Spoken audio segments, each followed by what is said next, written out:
अर्जुन मेहता के बेटे को डॉक्टरों ने सिर्फ 5 दिन की जिंदगी दी थी। 5 दिन।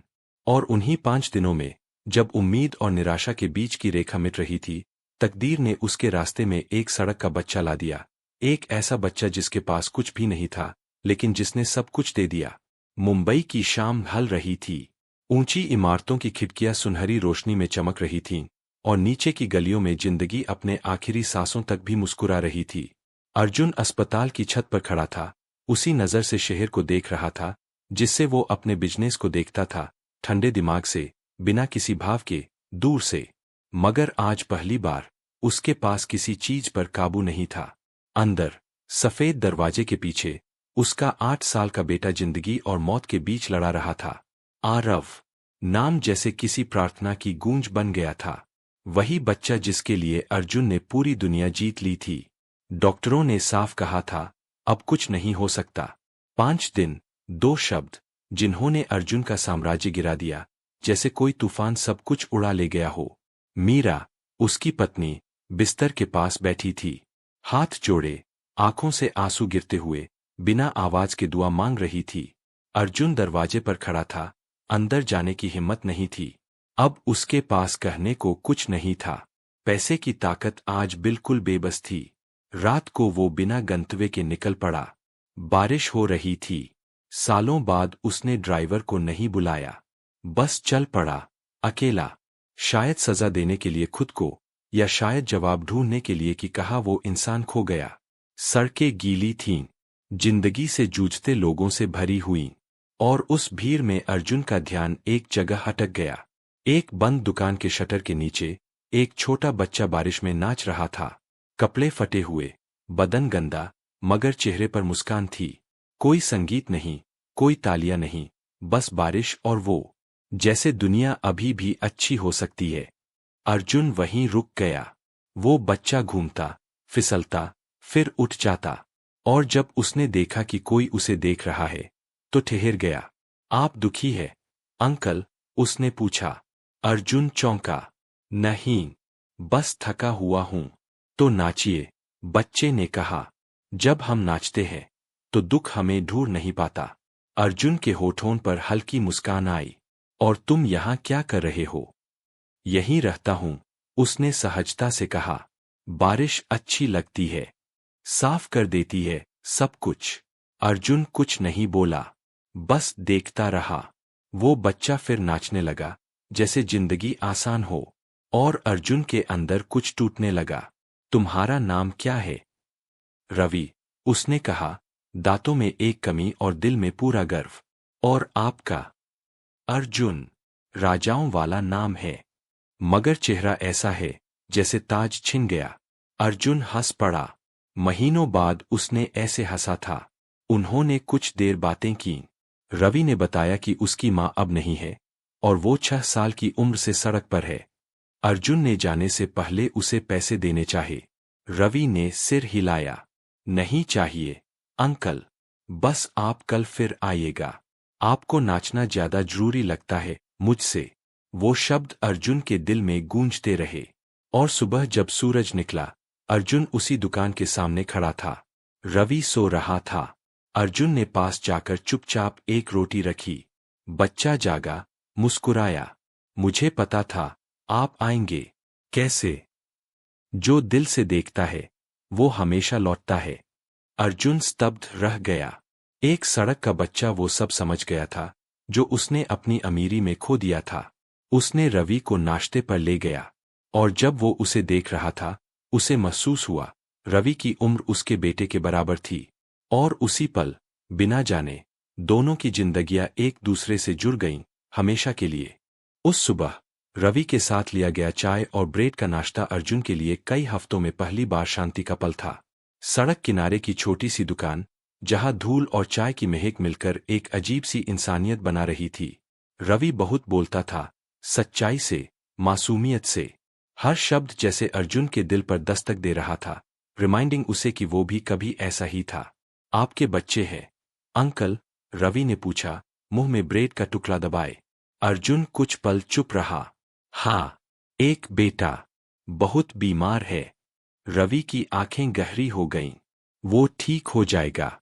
डॉक्टर कहते हैं कि नहीं। डॉक्टर सब कुछ नहीं जानते, रवि ने जवाब दिया। आवाज में एक अजीब यकीन था। कभी कभी लोगों को बस किसी की जरूरत होती है जो उन्हें याद दिलाए कि मुस्कुराने की वजह अभी भी बाकी है। अर्जुन के गले में कुछ अटक गया। एक सड़क के बच्चे से उसने इतनी गहराई की बात कभी नहीं सुनी थी। और तुम्हारी मुस्कुराने की वजह क्या है? रवि मुस्कुराया। सूरज। वो हमेशा लौट आता है, चाहे आसमान कितना भी अंधेरा क्यों न हो। उस जवाब ने अर्जुन को झकझोर दिया। अस्पताल लौटते वक्त उसे महसूस हुआ कि उसके अंदर कुछ बदल गया है। कमरे में दाखिल होते ही मीरा ने उसकी तरफ देखा। आंखों में थकान थी, लेकिन प्यार भी। आरव गहरी नींद में था, माथे पर पसीने की बूंदें जमी हुई थीं। कहाँ थे तुम? मीरा ने धीरे से पूछा। चल रहा था, सोच रहा था। एक बच्चा मिला। कौन सा बच्चा? सड़क का। उसने कुछ कहा जिसने मुझे खुद से मिला दिया। मीरा ने आंसू पोंछे।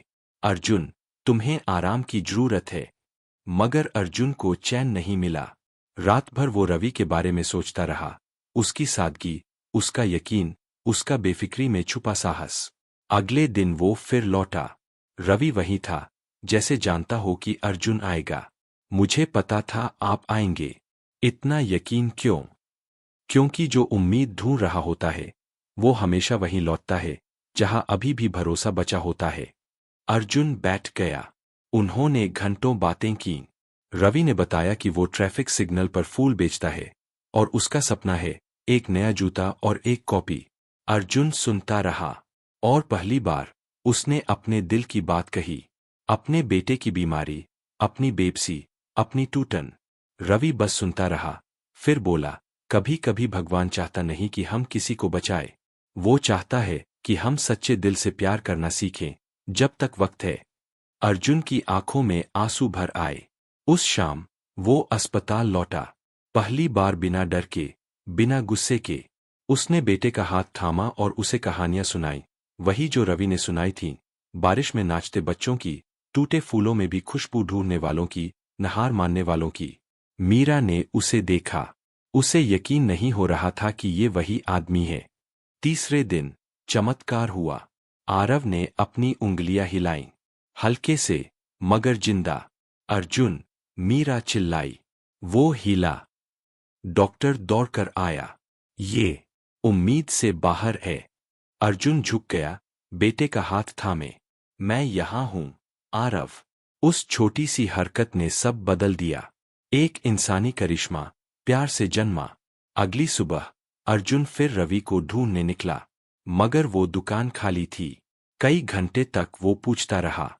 एक आदमी ने कहा, वो फूल बेचने वाला बच्चा स्टेशन गया है।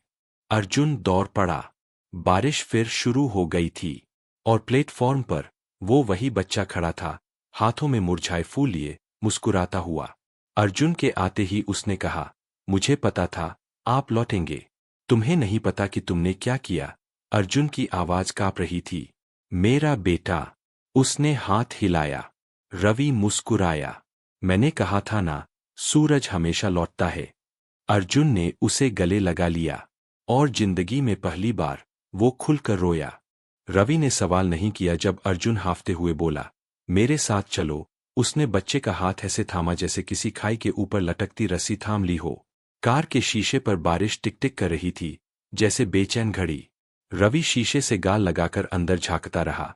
उसने अस्पतालों की जो कल्पना की थी, वही लंबे सफेद गलियारे, धीमी आवाजें, मशीनें जिन्हें ऊंचा बोलने से शर्म आती है। अर्जुन चुपचाप चला रहा था। हर सिग्नल पर आरव का चेहरा आंखों के सामने उतर आता, साथ में उंगलियों की वह छोटी सी हरकत। अस्पताल के दरवाजे पर पहरेदारों ने नंगे पांव, बड़ी कमीज और सुतली से बांधी मुरझाई कलियों वाले बच्चे को देखकर भौहें चढ़ाई। अर्जुन ने रवि का हाथ कसकर दबाया और धीमे से कहा, ये मेरा दोस्त है। इतना कहना काफी था। वे ऊपर चले गए। मीरा उठ खड़ी हुई जब उसने पति के साथ अजनबी बच्चे को देखा। उसकी आंखों में बिना शब्द के एक सवाल था। अर्जुन ने बस सिर हिलाकर कहा, यकीन करो। रवि कमरे में ऐसे दाखिल हुआ जैसे किसी पूजाघर में पैर रख रहा हो। उसने बिस्तर पर पड़े बच्चे को देखा। छोटा सा चेहरा, सीने पर पट्टी, दूधिया त्वचा में नीली रगें। वह स्थिर खड़ा रहा, जैसे कुछ सुन रहा हो जो बड़े लोग नहीं सुन पाते। फिर जेब से एक मुड़ा कुचला कागज निकाला और उसे मोड़ने लगा। धीरे, धीरज से। धूल से काले हाथ, पर उंगलियां नरम। क्या बना रहे हो? मीरा की फुसफुसाहट थी। एक ऐसा पंछी जो उड़ना नहीं भूलता। रवि ने आंखें झुकाए जवाब दिया। कुछ ही क्षणों में उसकी हथेली पर छोटा सा सारस था। रवि ने उसे हवा में थामकर आरव की गाल से हल्का सा छुआ दिया। बच्चे ने आंखें नहीं खोलीं, मगर उसकी सांसें कागज के पंख के आने जाने से ताल मिला बैठीं। रवि ने कहानी शुरू कर दी, वही जो वह चौराहों पर फूल बेचते वक्त सुनाता। एक लड़के की जो हवा का दोस्त था और तूफानों के बावजूद घर लौटने का रास्ता याद रखता था। उसकी आवाज धीमी, गर्म, सड़क की पुरानी लय वाली थी। हवा ने कहा, वह बोला, वो कभी उसे दूर नहीं ले जाती जिसकी जरूरत आसमान को अब भी है। वह तो बस आगे धकेलती है, हिम्मत देकर। मीरा के सीने में कोई पुराना दर्द पिघलने लगा। अर्जुन एक कदम पीछे हाथ बांधे खड़ा था, जैसे हल्की सी चूक से यह मंजर टूट जाएगा। मॉनिटर की ध्वनियां कुछ देर तक वैसे ही रहीं, फिर आरव की उंगलियां धीरे धीरे खुलीं, जैसे धूप पकड़ने चली हों। रवि ने कागज का पंछी उसकी हथेली पर रख दिया। ये पकड़ ले तो लौट आएगा, उसने विश्वास से कहा। रवि, अर्जुन का गला बैठ गया। वह धन्यवाद नहीं कह पाया। नर्स की सूचना पर डॉक्टर कमरे में आया। दृश्य ने उसे चुप कर दिया। बिस्तर के पास एक गरीब बच्चा, मरीज की मुट्ठी में ठहरा कागजी पंछी। उसने जांच की, ड्रिप ठीक की, आंकड़े देखे। कोई मेडिकल शब्द नहीं था जो इस क्षण को समझा देता। बस धीरे बोला, जारी रखें। दोपहर हलती रही। रवि ने एक और कहानी सुनाई, उन पतंगों की जो पेड़ों में उलझकर भी थोड़ी सी सुंदर बची रहती है। फिर उसने खिड़की पर जाकर एक धीमी सी धुन सीटी में बजाई, जो उसने किसी चाय वाली से सीखी थी। वह धुन कमरे से डर को बहा ले गई। मीरा अनजाने ही चादर की तह पर ताल देने लगी। अर्जुन ने आंखें मूंद लीं और हफ्तों बाद पहली बार बेटे का चेहरा बिना अस्पताल की छाया के देखा। इसका नाम? रवि ने पूछा। आरव, मीरा ने कहा, जैसे पूरे ब्रह्मांड का परिचय दे रही हो। आरव, जो आसमान का सपना देखकर सोता है। रवि मुस्कुराया, और फिर वही धुन। समय को मानो रेशम मिल गया। एक नर्स सूप लाई, दूसरी ने पट्टी बदली। रात कांच पर टिक गई। अर्जुन ने देखा कि रवि ठंड से कांप रहा है। उसने अपनी जैकेट उसके कंधों पर डाल दी। रवि हंस पड़ा। आप में बारिश की खुशबू है, उसने कहा। अच्छी है। बारिश चीजें धो देती है। आधी रात के करीब मीरा जाली से सिर टिकाकर ऊँग रही थी। अर्जुन पैनल की रोशनी देख रहा था, जब उसने एक छोटी सी ध्वनि सुनी, जैसे कोई अक्षर जन्म लेने की जिद कर रहा हो। उसने नीचे देखा। आरव के होंठ हिल रहे थे, इतने धीरे कि भरोसा करना मुश्किल था। क्या हुआ? मीरा चौंक कर उठी। वो, अर्जुन शब्द नहीं जोड़ पाया। रवि झुककर बच्चे के मुंह के पास गया। फिर उसकी आंखें चमक उठीं। उसने हवा कहा। वह फुसफुसाया। मीरा के हाथ मुंह पर चले गए। अर्जुन के भीतर कुछ टूटकर उजाला बन गया। उसकी रुलाई पूरे गलियारे को जगा देती। डॉक्टर फिर आया, चेहरे पर अविश्वास और एक अनसी खासा आदर। मिस्टर मेहता, उसने जांच पूरी कर कहा, मैं चमत्कार का वादा नहीं करता, पर ऐसे रास्ते हैं जिन्हें मैं समझा नहीं पाता, और वे फिर भी यहाँ हो रहे हैं। उससे बात करते रहिए, उसे रुकने की वजह दीजिए। डॉक्टर के जाते ही कमरे में एक जीवित सा सन्नाटा फैल गया। रवि ने अर्जुन की ओर गंभीरता से देखा। अंकल, क्या मैं कल फिर आ सकता हूँ? तुम अब बाहर बिना छत के नहीं सोओगे, मीरा ने अर्जुन से पहले कहा। आज से तुम्हारी रात की चिंता हमारी है। रवि झिझक गया, शायद शरीर बिस्तर की याद भूल चुका था। अर्जुन ने नर्स को बुलाकर एक कंबल और कुर्सी का बंदोबस्त किया। बच्चा उसी में लिपटकर सो गया, जेब में बची हुई एक मैली सी कली को मुट्ठी में दबाए। भोर से थोड़ा पहले आरव ने आंखें खोली। बहुत देर नहीं, बस उतनी कि कागज के पंछी को देख ले। उसने अंगूठे से उसकी पंख पर हल्का सा स्पर्श किया, जैसे किसी असली प्राणी को दुलरा रहा हो। मीरा आवाज नहीं निकाल पाई, बस झुककर बेटे की हथेली पर माथा रख दिया। अर्जुन ने दोनों को थाम लिया, एक अजीब सा आलिंगन जो पूरी तरह एक बिस्तर में समा गया। जब रवि जागा, हवा में दूध और ब्रेड की साधारण सी खुशबू थी। अस्पताल कम अनजान लग रहा था। आरव फिर सो रहा था, मगर उसकी सांसें अब ऐसे चल रही थीं जैसे घर का रास्ता फिर मिल गया हो। रवि बिस्तर के पास गया, कागज का पंछी उठाया और धीरे से बोला, अब तुम अकेले नहीं हो। अर्जुन ने उसके कंधे पर हाथ रखा, कृतज्ञता, बिना शब्दों के। उसने साफ महसूस किया कि धन, जिसे वह जीवन भर ढोता आया, इस उपस्थिति को कभी नहीं खरीद सकता। मीरा की आंखों में पवित्र सा थकान का उजाला था। उसने वही कहा जो होना चाहिए था। रवि, आज से तुम हमारे साथ खाओगे, चाहो तो हमारे साथ सीखोगे, जरूरत हुई तो हमारे साथ सोओगे। रवि ने सिर हिलाया। उसने क्यों नहीं पूछा। जो भूख और अकेलापन टुकड़ों पर जीना सीख लेता है, उसके लिए अच्छी खबर पानी की तरह होती है।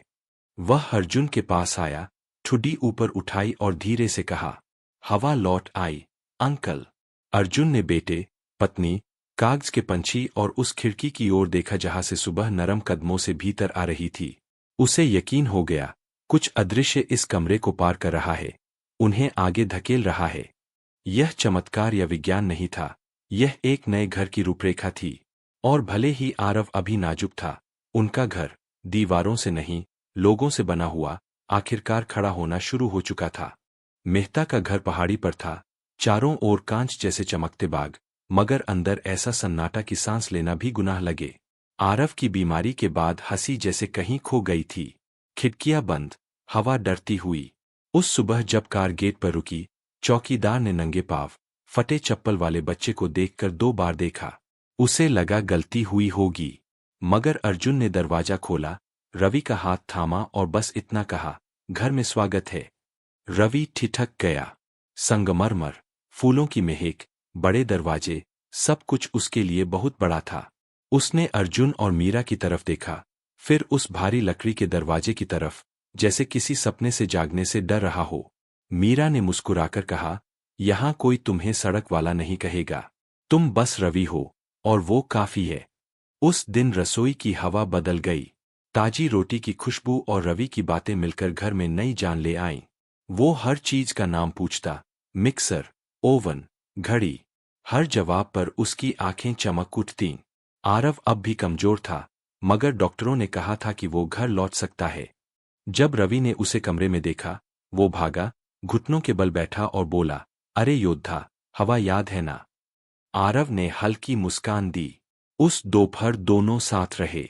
रवि कहानियां सुनाता, तकियों को पहाड़ बना देता, चादर को नदी। मीरा दरवाजे से देखती रही। इतने दिनों बाद कमरा फिर से जिंदा लग रहा था। अर्जुन दूर से देखता रहा, गलियारे से, बगीचे से। उसे समझ नहीं आता कि यह बच्चा, जिसके पास कुछ भी नहीं, इतनी रोशनी कहाँ से लाता है। रात को मीरा बरामदे में आई। अर्जुन शहर की ओर देख रहा था। उसने इस घर में जान डाल दी। मीरा ने धीरे से कहा, कभी कभी भगवान उन्हीं को भेजता है, जिनके पास कुछ नहीं होता, ताकि हम फिर से पा सकें जो खो दिया। अर्जुन चुप रहा, बस अपनी हथेलियों को देखता रहा, जैसे उनमें किसी पुरानी गलती का बोझ लिखा हो। रवि सोफे पर सो गया था, आधा दूध, आधा जागा सपना, और पास में वही कागज का पंछी। मीरा ने उसे कंबल ओढ़ाया और फुसफुसाई, शुभ रात्रि, मेरे बच्चे। सालों बाद वह घर चैन की नींद सोया। सुबह सूरज कुछ अलग था। चिड़ियों की आवाज बगीचे में थी और आरव ने बाहर जाने की जिद की। डॉक्टरों ने मना किया था, मगर रवि बोला, उसे दौड़ना नहीं, बस धूप महसूस करनी है। अर्जुन ने बेटे को गोद में उठाया, बरामदे तक लाया। आरव ने आसमान की ओर देखा, गहरी सांस ली। रवि पास में घूम रहा था, हाथ फैलाए। देख रहे हो योद्धा, हवा फिर खेलने आई है। आरव मुस्कुराया, छोटा सा, मगर सच्चा। मीरा की आंखों में आंसू थे। अर्जुन के भीतर कुछ पिघल गया, शायद भरोसा। अगले दिनों में रवि घर का हिस्सा बन गया। सुबह जल्दी उठता, रसोई में मदद करता, फूल लाता, माली से बातें करता जैसे घर उसी का हो। उसकी हंसी गलियारों में गूंजती। नौकर तक मुस्कुराने लगे। मीरा कहती, घर सांस ले रहा है। एक शाम रवि ने पूछा, अंकल, आप हमेशा से अमीर थे? अर्जुन मुस्कुराया, हाँ। और क्या हमेशा खुश भी थे? सवाल सीधा था। अर्जुन ने उसकी आंखों में देखा, वहां कोई डर नहीं था। शायद नहीं, तो अब होंगे, रवि ने सहजता से कहा। खुशी वही पाता है जो खोने का मतलब समझता है। शब्द अर्जुन पर ऐसे गिरे जैसे हल्की बारिश। शाम ढले आरव रवि के कंधे पर सिर रखकर सो गया और कागज का पंछी धीरे धीरे झूलता रहा। मीरा दरवाजे पर खड़ी रही, हाथ जोड़कर दिल थामे। जब अर्जुन आया, उसने फुसफुसाया, उन्हें देखो, यही जिंदगी है। उस रात, जब नीचे शहर की बत्तियां झिलमिला रही थीं, अर्जुन ने समझा, उसकी सारी दौलत उन हंसियों के आगे कुछ नहीं। खिड़कियां खुली थीं, हवा कमरे में घूम रही थी, और उस घर में, जो इतने दिन खाली था, कुछ पुराना फिर लौट आया था, प्यार। समय अब मेहता के घर में अलग तरह से चलने लगा था। घड़ी की टिक-टिक से नहीं, बल्कि उन छोटे छोटे चमत्कारों से, आरव की मुस्कान, रवि का गाना, नाश्ते के चम्मचों की आवाज। जैसे हर पल ने जीना सीख लिया हो। अर्जुन भी बिना जाने बदलने लगा। अब फोन पर चीखना नहीं, मीटिंग्स रद्द, यात्राएं छोड़ी। जो आदमी पैसे के पीछे भागता था, अब खिड़की से आती धूप को देखता और सोचता कि कब से उसने यह रोशनी महसूस नहीं की थी। मीरा उसे देखती रही, वही आदमी, मगर अब पत्थर नहीं, इंसान बनता हुआ। आरव भी खिला। जो हाथ पहले हिल भी नहीं पाता था, अब पेंसिल पकड़ता था। एक दिन रवि ने उसे हवा बनाना सिखाया। इंसान नहीं, घर नहीं, बस हवा। वह बोला, हवा भगवान जैसी होती है, दिखाई नहीं देती, मगर महसूस होती है। कागज पर आरव ने ऐसी रेखाएं बनाई जो नाच रही थीं, जैसे उनमें उसका एक एक टुकड़ा घुल गया हो। नर्सें भी अब जल्दी में नहीं रहतीं। वे कमरे में ज्यादा देर तक रुकतीं, रवि की बातों पर हंसती, आरव की कोमलता देखकर पिघल जाती। यह कमरा अब किसी अस्पताल का नहीं, किसी मंदिर का लगता। एक सुबह मीरा ने अर्जुन को कमरे में देखा, जमीन पर बैठे दोनों बच्चों को देखते हुए। रवि कागज की टोपी बना रहा था, और आरव हंसी से चमक रहा था। वो फरिश्ता है, मीरा ने फुसफुसाया। नहीं, अर्जुन ने कहा, वो बस एक बच्चा है। शायद हमें बस यही चाहिए था, याद करना कि इंसान होना क्या होता है। उस शाम अर्जुन रवि को खिलौनों की दुकान ले गया। रवि ने चारों ओर देखा, आंखें फैल गईं। उसने कभी नया खिलौना नहीं छुआ था। हर चीज को ऐसे छूता जैसे वो टूट जाएगी। जो चाहे ले लो, अर्जुन ने कहा। कोई भी? रवि ने पूछा। कोई भी। रवि ने बहुत देर सोचा, फिर एक नीली पतंग उठाई। यह क्यों? अर्जुन ने पूछा। क्योंकि मैं चाहता हूं आरव मेरे साथ इसे उड़ाना सीखे। आसमान बड़ा है, दोनों के लिए जगह है। अर्जुन का गला भारी हो गया।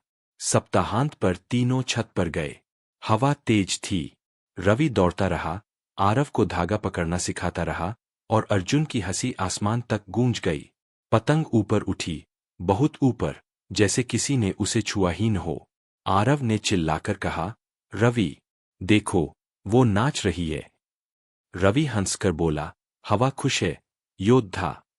मीरा बालकनी से देख रही थी, दोनों हाथ दिल पर रखे।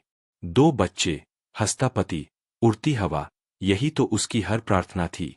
रात को रवि ने बर्तन समेटे और खिड़की से आसमान देखा।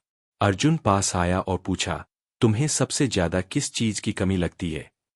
रवि ने कहा, किसी का मुझे खाने पर बुलाना। अर्जुन चुप रह गया। जवाब ने उसकी आत्मा को चुभो दिया। वह झुका और बोला, वादा करो, हमेशा हमारे साथ खाना खाओगे। रवि मुस्कराया। जवाब नहीं दिया, मगर रात को छत देखते हुए धीरे से कहा, धन्यवाद, हवा। दिन हफ्तों में बदल गए। अब आरव कुछ कदम चल सकता था, रवि का हाथ पकड़कर।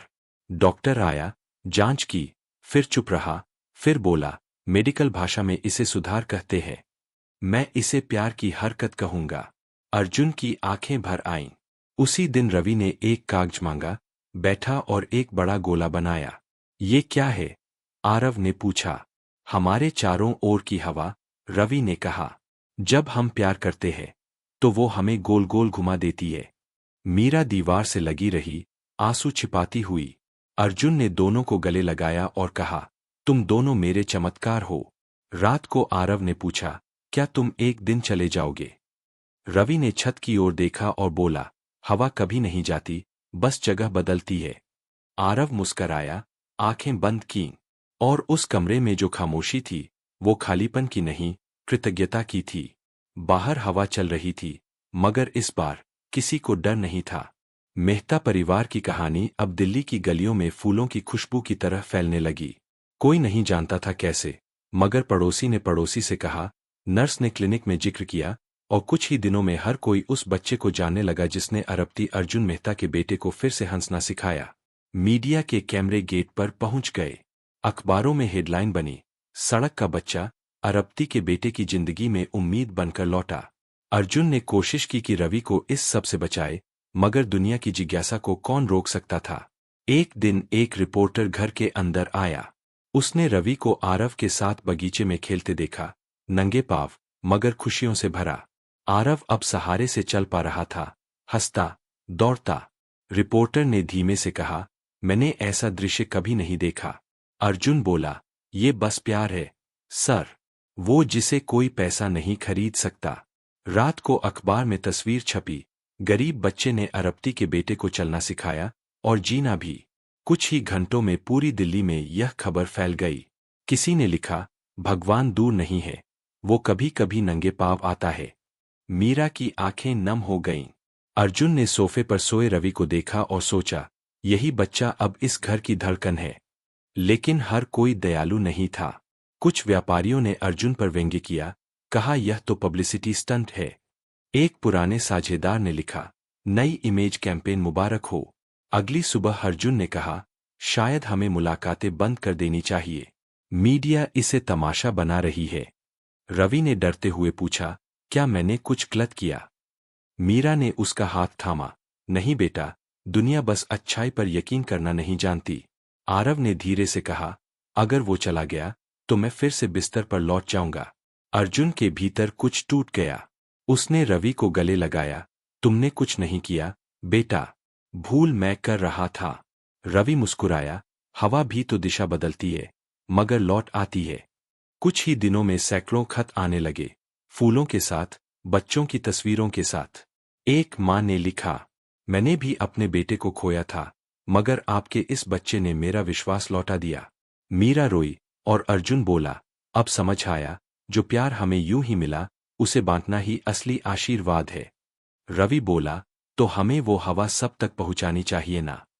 और वहीं से आशा की हवा नाम का सपना जन्मा। अर्जुन ने एक फाउंडेशन शुरू की, अस्पतालों में, झुग्गियों में, बच्चों के चेहरों पर मुस्कान लाने के लिए।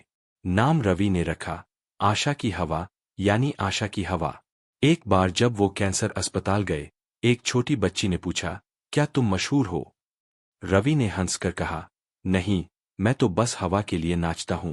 अर्जुन ने देखा और समझा, असली प्रसिद्धि वही है जो किसी की जिंदगी में रोशनी बन जाए। वापसी में मीरा बोली, जो असली चीज हुई उसे कोई कैमरा नहीं दिखा सकता। रवि मुस्कुराया, क्योंकि हवा कैमरे में नहीं आती, बस महसूस होती है। शाम को घर पहुंचे तो आरव नीली पतंग लेकर इंतजार कर रहा था। पापा, हवा बुला रही है। तीनों छत पर गए। सूरज हल रहा था, आसमान नारंगी था। पतंग फिर उड़ी, हवा में, आजादी में, विश्वास में। रवि हंस रहा था, मीरा रोशनी में मुस्कुरा रही थी, और अर्जुन ने महसूस किया, यही है अमीरी, यही है जीवन का अर्थ। शाम की हवा उस दिन कुछ अलग थी, तेज, बेचैन और मीठी। बगीचे की पत्तियां नाच रही थीं, जैसे किसी अनकहे विदाई गीत पर झूम रही हों। मीरा खिड़की से बाहर देख रही थी, दिल में अजीब सी हलचल। शांति भी थी, मगर उसके नीचे एक उदासी, जैसे कोई अंत पास आ रहा हो। रवि और आरव छत पर पतंग उड़ा रहे थे।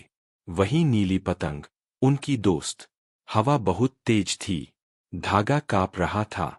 आरव हंसते हुए बोला, रवि, पकड़ो, मगर अगले ही पल तेज झोंके ने पतंग को छीन लिया। वो भाग गई। आरव चिल्लाया। रवि मुस्कुराया, आसमान की ओर देखा, कभी कभी हवा अकेले खेलना चाहती है। दोनों हंसे, मगर नीचे मीरा के दिल में एक सिहरन दौड़ गई। हवा जैसे कुछ कह रही थी। रात का खाना खामोशी में बीता। रवि कम बोल रहा था।